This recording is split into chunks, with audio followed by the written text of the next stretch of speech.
Just in case you were wondering, winter in Wyoming can be awesome, but it really is not the same as winter in other states. If you have ever been through one of our winters, you probably know what I'm talking about. There are a few things that all of us should know about preparing our home for the Wyoming winter. Most of the steps that you need to take have to do with preventing frozen and broken pipes. Hi, I'm Alisha Collins with RE/MAX the Group and the Alisha Collins Real Estate Team. Thank you so much for joining us on our YouTube channel. We love interacting with you. We love meeting you in person, and we love chatting with you on the phone. Let's get back to the 10 things that we need to do to prepare our home for winter. Number 1, get your sprinkler system winterized. I have a sprinkler guy that actually automatically comes to my home at the end of September, first part of October. He shuts down my sprinkler system and blows out all the water. This is so important. We have had 2 clients in recent years that have not had their systems winterized in time, and their bell housing froze, popped off, and the result was that water in those lines flooded their basement.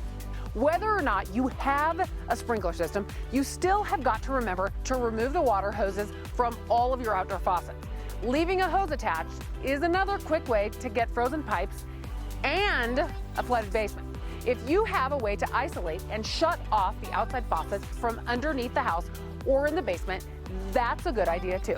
Number 2, install your storm windows. Storm windows are generally found on older homes, and they offer an extra layer of protection against the elements. They prevent a considerable amount of heat loss from the home in the form of air traveling through the windows and create an insulated pocket of air between the storm window and the regular window.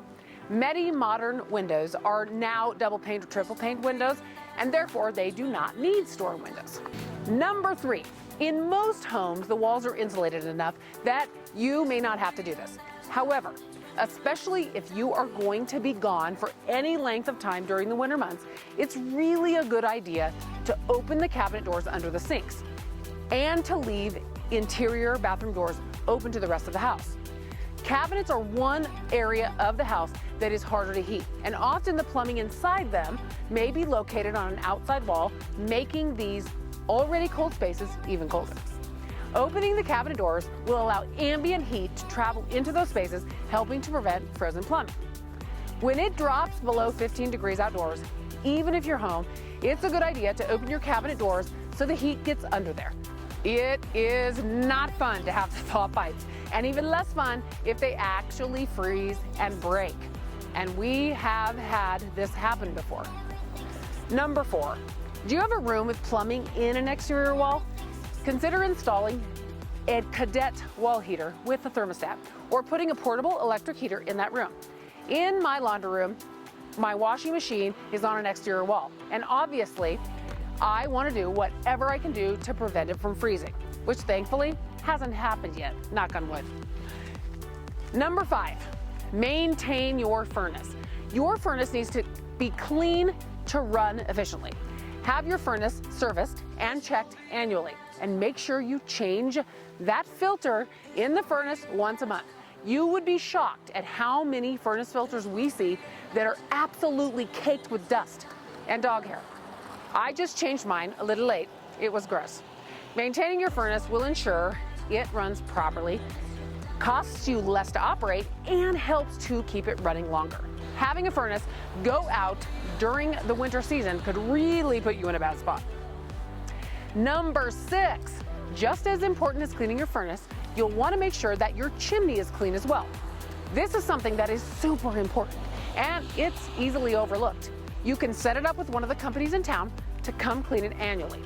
If you're a do-it-yourselfer, you can buy the equipment to clean it yourself, or surprisingly, you can visit one of the local fire stations to borrow it. Number 7, check your smoke alarms. Test them to make sure that they are working properly. Pick a date that you'll remember every single year to make sure that their batteries are fresh, and if they're hardwired, make sure that they are still communicating properly with each other. Number 8, make sure you have a working carbon monoxide detector if you have any gas appliances, such as a gas range, gas furnace, or water heater, hot water gas boiler heat, or even if you have a fireplace or pellet stove. Test your carbon monoxide detector at the same time as you test your smoke alarms. Make sure the batteries are fresh and replace it if it is past the expiration date. Number 9, if your home is on a crawl space foundation, you can close your outside air vents in the crawl space. This will allow more heat to stay in the house. Just make sure that you open them back up in the summer. Those vents are super important in allowing moisture to escape in the summer. Number 10, do you have a generator? Whether it is a portable generator or one that is connected to your home like a Generac, make sure it has been serviced and is ready to go. Even a small generator can run your coffee pot, pellet stove, and your refrigerator. Maybe even a TV to pass the time. Actually, wait, maybe the internet router is more important than all the items I mentioned above. At least that is what my kids would say. I am sure there's other things we could add to this list too, but I wanted to give you the top 10. Tell me what you think about Wyoming winter and if you live here or not. I'd love to know if your winters sound like ours. If you are moving to Casper or the Casper area, I would love to help you find the perfect home. We have time for you. We'd love to get on a Zoom call, a phone call, texting, whatever is convenient for you. Remember, we want you to love where you live. See you soon.